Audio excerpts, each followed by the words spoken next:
Buongiorno, oggi parleremo del coinvolgimento del territorio nelle attività di agricoltura sociale e come possiamo progettare delle attività che possano essere inserite correttamente all'interno delle comunità.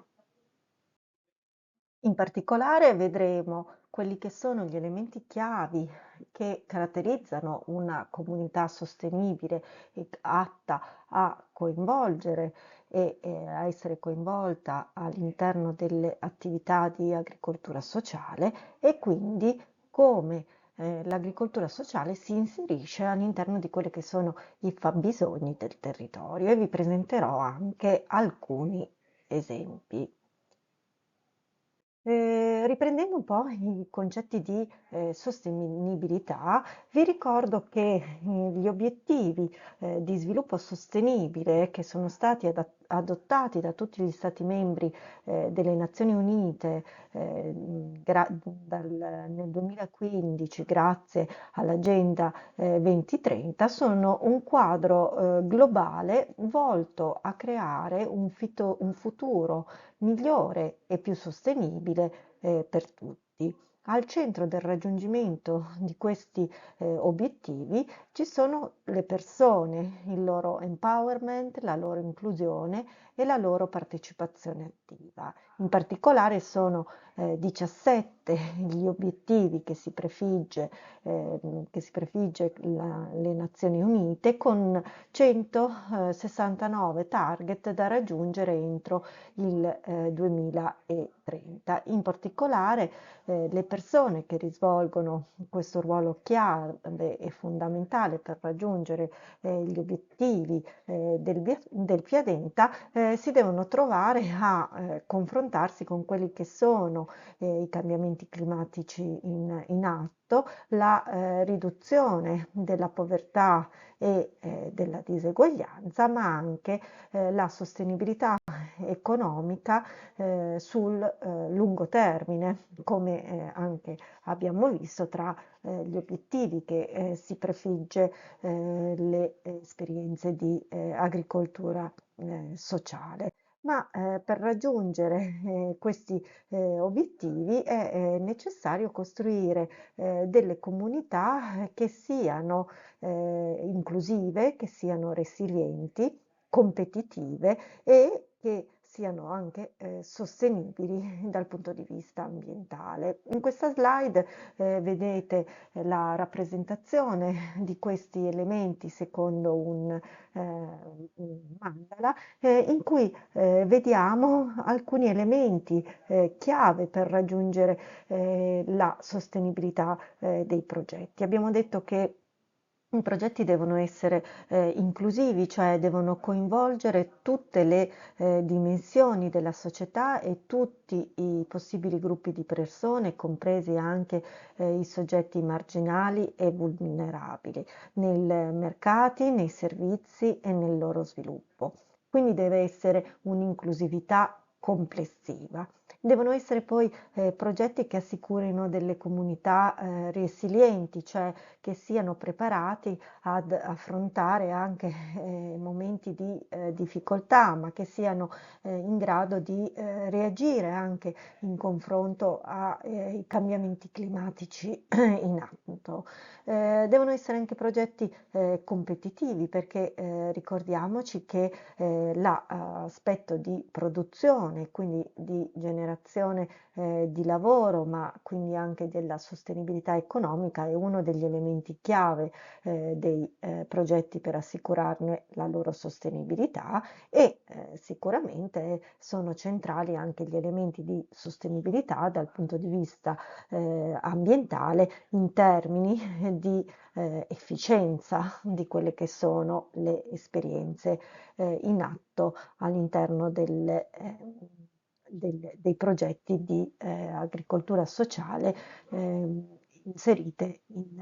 nelle comunità. Ma i fattori chiave per creare delle reti nelle aree rurali che permettano di raggiungere la sostenibilità secondo le tre dimensioni, no? La sostenibilità economica, sociale e ambientale, devono prevedere almeno 5 punti. Il primo punto che vedete è quello di aumentare la produttività, ma anche gli aspetti legati al lavoro, e quindi di raggiungere e di aumentare il valore del sistema del sistema alimentare nella sua complessità. Quindi uno degli elementi chiave è quello di considerare l'alimentazione all'interno delle comunità come un elemento di sicurezza, ma quindi di safety e di safe in inglese, ma anche di disponibilità per tutti. L'altro elemento centrale è quello legato alle risorse naturali che devono essere gestite in modo da mantenere le funzioni dell'ecosistema per sostenere i bisogni umani e attuali e futuri. Quindi nella progettazione delle nostre esperienze di agricoltura sociale dobbiamo anche tenere in conto di quelli che sono i fattori produttivi e le risorse naturali che andremo ad utilizzare. Il terzo elemento riguarda la partecipazione attiva degli agricoltori e i benefici che questi ne traggono in termini di sviluppo economico, di condizionalità sociale, quindi di condizioni di lavoro adeguate e sicure. Sicuramente anche gli aspetti legati agli aspetti di genere, no? Vanno tenuti in considerazione, quindi l'equità delle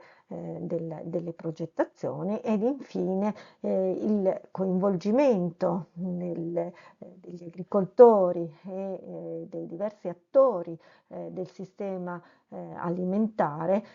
sono gli elementi da tenere in considerazione nel momento in cui andiamo a progettare delle esperienze di agricoltura sociale, che vi ricordo devono essere delle esperienze anche caratterizzate da un'attenzione particolare ad alcuni aspetti, come per esempio l'accessibilità. Dobbiamo in qualche modo limitare e intervenire il processo di abbandono del territorio, favorendo l'accesso alle aree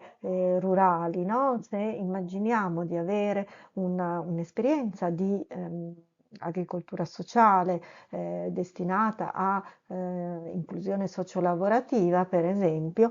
dobbiamo prevedere che l'accesso a quella struttura sia facilmente fruibile e raggiungibile da soggetti che vogliamo inserire. Per cui, per esempio, è necessario prevedere dei pulmini per favorire il raggiungimento di queste realtà, così come se abbiamo delle esperienze da condividere con la comunità che va a raccogliere dei fabbisogni del territorio, dobbiamo fare in modo che questi siano raggiungibili. È necessario poi prevedere le integrazioni tra i diversi attori delle filiere e la strategia di sviluppo agricolo, turistico e rurale, quindi tutti quelli che sono gli aspetti di filiera. Nel momento in cui andiamo a costruire un intervento di agricoltura sociale è importante tenere conto della comunità in cui questa si inserisce, quindi tener conto di quelli che sono i diversi attori che operano all'interno del territorio. Questo serve anche per assicurare un buon funzionamento dell'esperienza di agricoltura sociale. L'altro aspetto sicuramente importante che abbiamo visto anche nei moduli precedenti sono quelli legati alla cooperazione. È necessario prevedere delle collaborazioni tra l'esperienza di agricoltura sociale e il territorio. Come le aziende agricole non è una nomade all'interno del territorio rurale, anche le esperienze di agricoltura sociale non possono essere considerate in maniera indipendente rispetto al contesto in cui esse sono inserite. Quindi è importante prevedere delle costruzioni di network e di cooperazione tra i diversi soggetti. L'altro aspetto è quello di costruire progetti che assicurino una crescita in termini di equità sociale e ambientale, no? Quindi gli esempi, proprio l'esempio dell'agricoltura sociale è uno di quelli che porta a immaginare progettualità che assicurino un'equità sociale perché favoriscono i soggetti svantaggiati. Ed infine gli elementi legati al capitale sociale, quindi rafforzare come dicevamo, le relazioni di rete tra gli attori locali attraverso lo scambio tra diversi soggetti e le relazioni tra istituzioni pubbliche e private, cioè la costruzione delle reti. Esistono esperienze, no, di reti anche di fattorie sociali che portano alla creazione di veri e propri network in cui vengono a essere condivisi gli aspetti più diciamo operativi come fattori produttivi, ma anche per esempio la meccanizzazione, ma anche il personale. Esistono per esempio in Italia delle esperienze di rete che hanno proprio la funzione di condivisione di questi elementi. Tutto questo deve prendere in considerazione un po' quello che è la situazione delle aree rurali in cui queste esperienze si vanno ad inserire. La Commissione europea nel 2021 ha prodotto una visione, cosiddetta visione delle aree rurali che vede al 2040 un miglioramento delle attività e delle caratteristiche delle aree rurali e ha immaginato 4 iniziative faro volte a migliorare proprio le caratteristiche delle aree rurali in cui le nostre esperienze si vanno a inserire. Infatti nel documento della Vision for Rural Areas la Commissione europea immagina queste 4 iniziative faro volte ad assicurare delle aree rurali più forti, più connesse, più resilienti e più prospere. Vediamo più nel dettaglio quali sono gli elementi che possono essere di interesse per le nostre esperienze di agricoltura sociale. Beh, il primo elemento è quello di immaginare delle aree che siano più forti, quindi che sia assicurato un accesso ai servizi e delle facilitazioni in termini di innovazione sociale. Quindi sicuramente l'individuazione di quelli che sono i fabbisogni del territorio permette di attuare delle strategie per rendere questi territori più forti. Quindi Questo è il primo elemento. Il secondo elemento è quello di creare delle aree che siano più connesse sia in termini, come dire,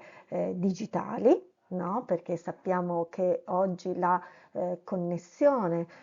digitale è un elemento importante per assicurare la non esclusione delle aree e la minor appetibilità di alcuni territori, ma anche, come dicevamo prima, una connessione in termini di trasporti, per cui io posso avere una bellissima esperienza in un territorio che però non è facilmente raggiungibile, fruibile da potenziali utenti, ebbene quel territorio non sarà un territorio connesso e quell'esperienza non riuscirà a raggiungere gli obiettivi che si è prefissata. Poi ci aspettiamo che siano delle aree rurali più resilienti, anche questo è uno degli elementi che già vi avevo illustrato precedentemente, quindi dobbiamo immaginare di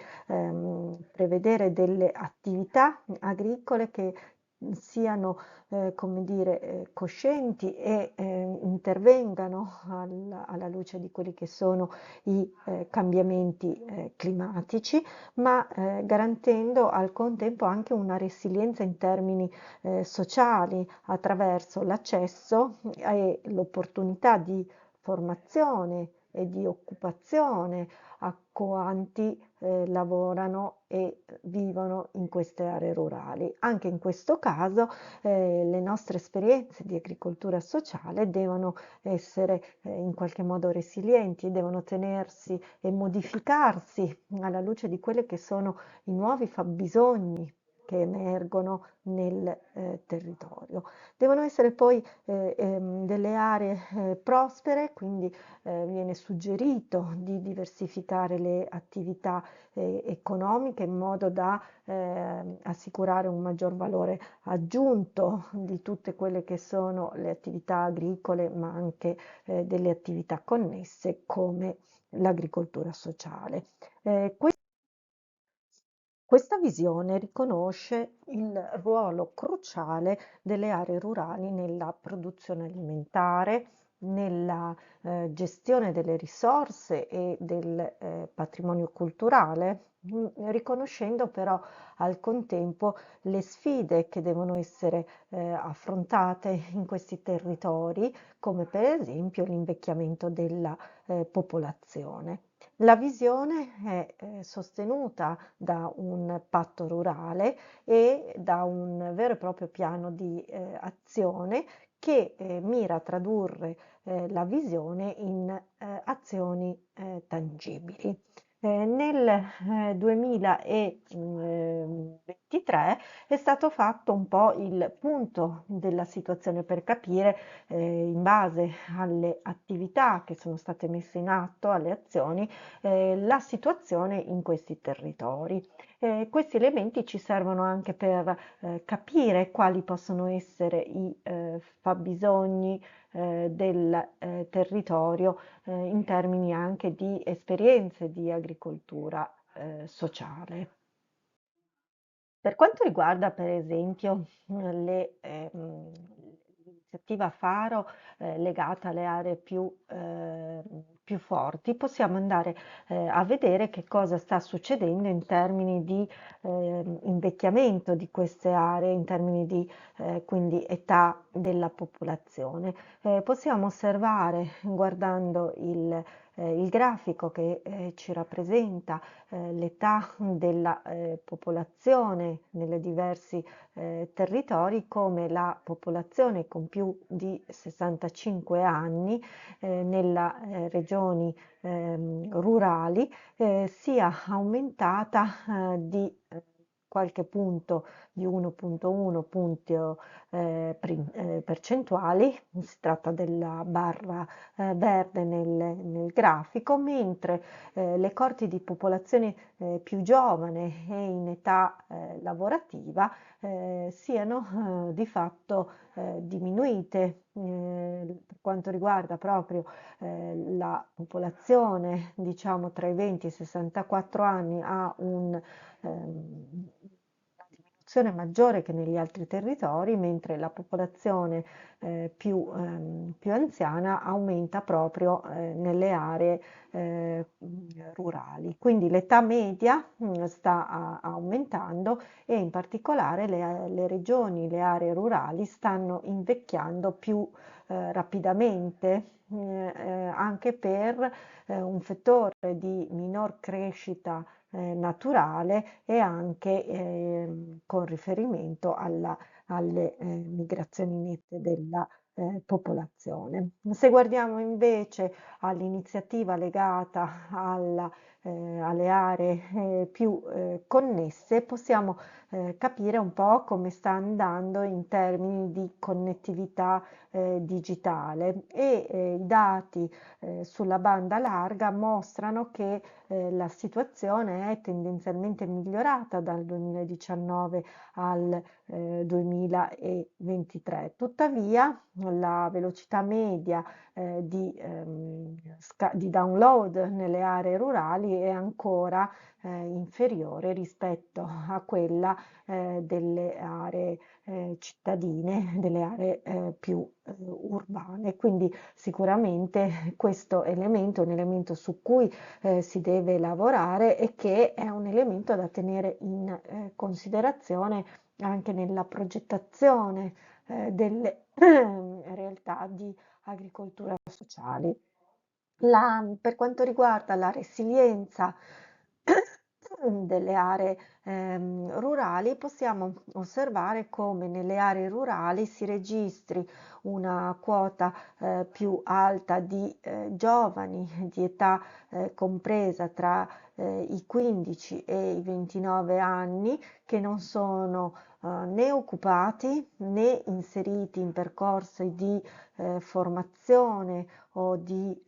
istruzione, i cosiddetti NEET, anche se possiamo osservare che c'è stato un leggero miglioramento tra il 2021 e il 2022, ma il tasso di NEET per le giovani donne nelle aree rurali risulta addirittura ancora più alto rispetto a quello degli altri territori. Quindi sicuramente un lavoro in termini di coinvolgimento di questa fascia di popolazione che risulta una popolazione comunque vulnerabile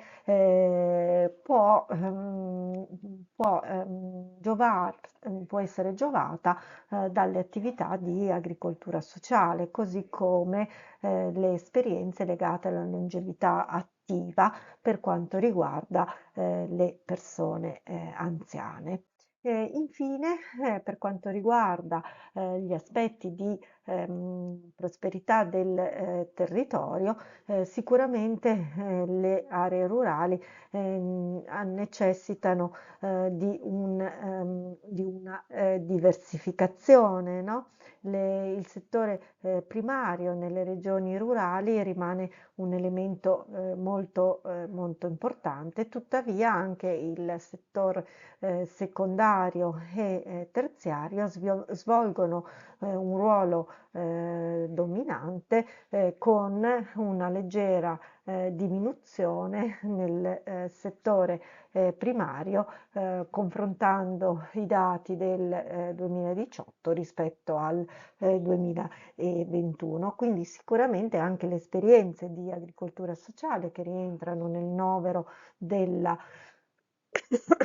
multifunzionalità sono un elemento da tenere. Abbiamo detto che quindi gli elementi che contraddistinguono i territori sono principalmente tre. Da una parte abbiamo tutti quegli aspetti legati agli elementi naturali che riguardano gli aspetti legati al coinvolgimento delle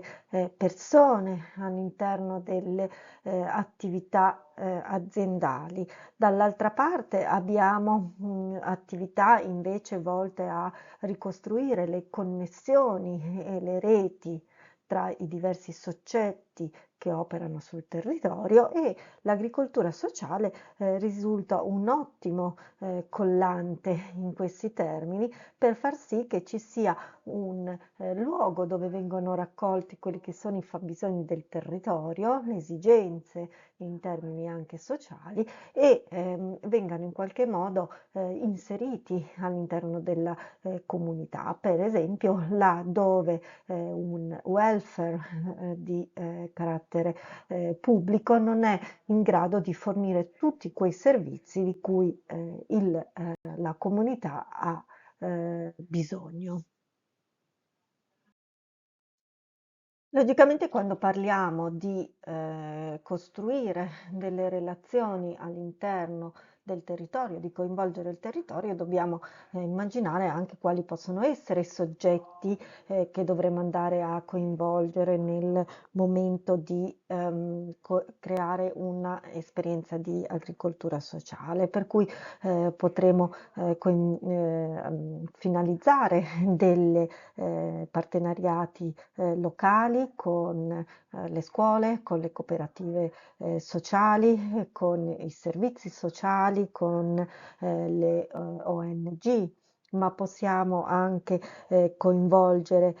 dei volontari all'interno delle iniziative, così come creare delle campagne di sensibilizzazione in termini di coinvolgimento del territorio. Ma è importante sicuramente che nella costruzione di queste esperienze all'interno del territorio vengano sensibilizzati e condivisi anche non solo le imprese agricole, ma anche i possibili stakeholder, i partecipanti in termini generali. In quelli che sono gli utenti poi delle nostre esperienze. In molti paesi, come per esempio l'Irlanda, l'agricoltura è integrata con la sanità pubblica e i servizi sociali grazie proprio a delle esperienze di agricoltura sociale che vengono anche chiamate di care farming, che vengono realizzate tramite dei veri e propri laboratori presso i centri di salute mentale piuttosto che negli ospedali geriatrici, così come invece azioni volte più ad aspetti di riabilitazione o di terapia. Quindi si tratta di integrare l'agricoltura sociale all'interno anche di quelle che sono le strategie regionali che possono andare a supportare gli operatori di agricoltura sociale all'interno delle comunità. Esistono, come avete visto, in qualche modulo precedente, la possibilità di avere sostegni di carattere pubblico sia a livello europeo che provinciale, nazionale, ma anche locale. La necessità di pianificare l'utilizzo del suolo, del territorio, che permetta di implementare le attività di agricoltura sociale ma anche lo sviluppo in termini più economici, no? Abbiamo visto nel modulo precedente l'importanza di assicurare un buon livello e anche la sostenibilità economica di queste esperienze ed infine l'importanza della creazione delle reti tra le aziende agricole e le diversi stakeholder che operano sul territorio. Infatti l'importanza di queste relazioni è l'elemento su cui voglio ulteriormente tornare perché il carattere relazionale costituisce un elemento proprio caratteristico dell'agricoltura sociale. Abbiamo visto che è importante che vengano stabilite relazioni tra il mondo agricolo, il mondo sociale, sia esso caratterizzato dai servizi socio-sanitari del territorio, le strutture di salute mentale o quant'altro, ma anche con tutti i professionisti che operano all'interno del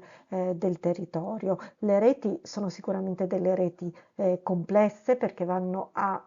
coinvolgere una pluralità di attori e gli accordi che spesso vengono a crearsi sono accordi che la letteratura riporta tra 2 e i 9 soggetti per, per esperienze. Quindi l'importanza delle reti, su cui anche qua avete avuto un modulo ad hoc, è un elemento caratteristico. L'inclusione delle attività di agricoltura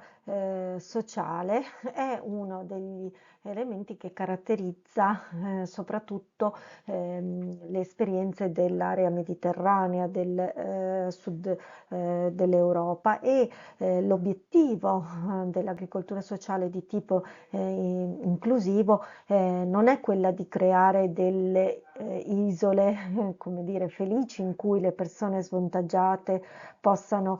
ritrovarsi, ma incidere sulla comunità nel suo complesso, con un duplice obiettivo. Da una parte quello di migliorare la qualità della vita degli individui, dall'altra di far crescere proprio delle comunità che siano coese ed accoglienti.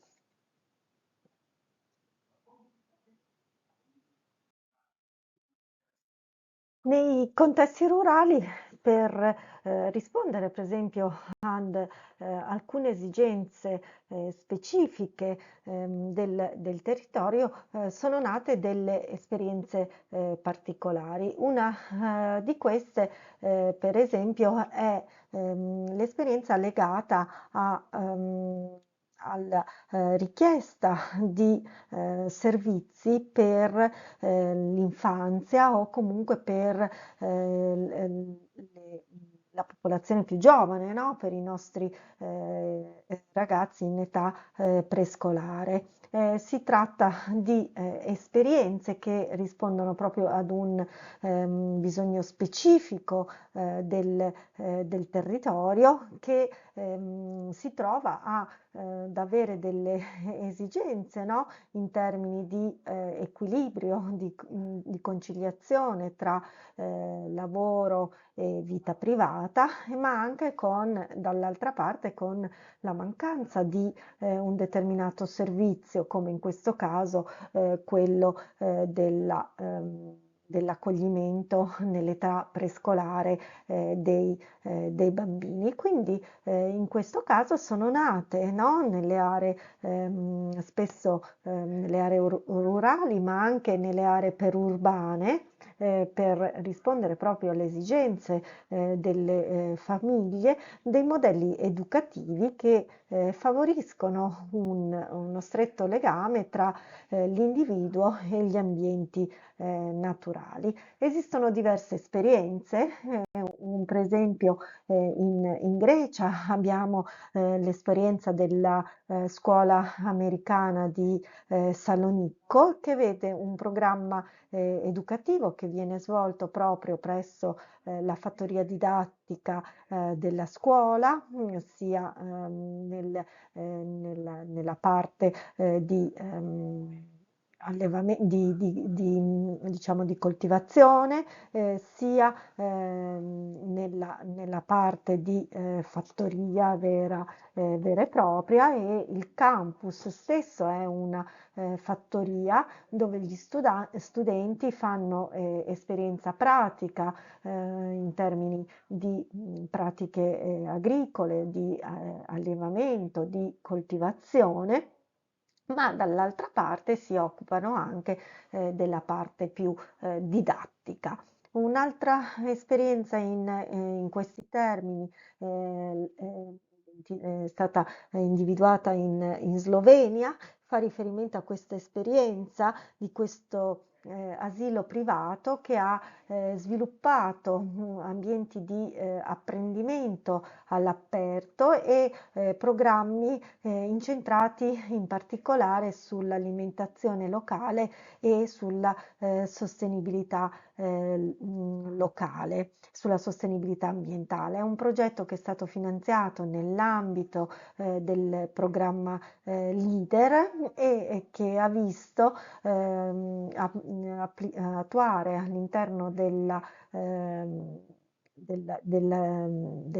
progetto dell'asilo un programma di formazione con i prodotti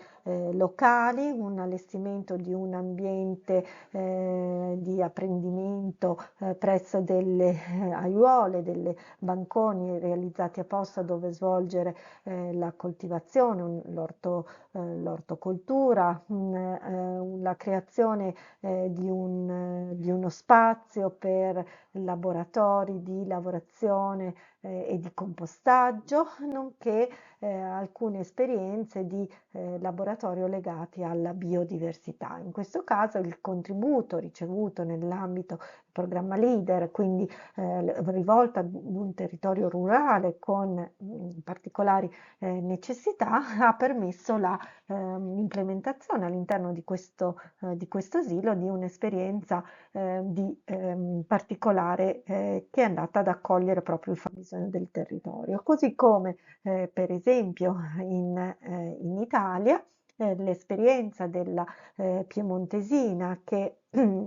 risale all'inizio al 2006, dove è stato realizzato questo asilo proprio per andare incontro alle esigenze del territorio di una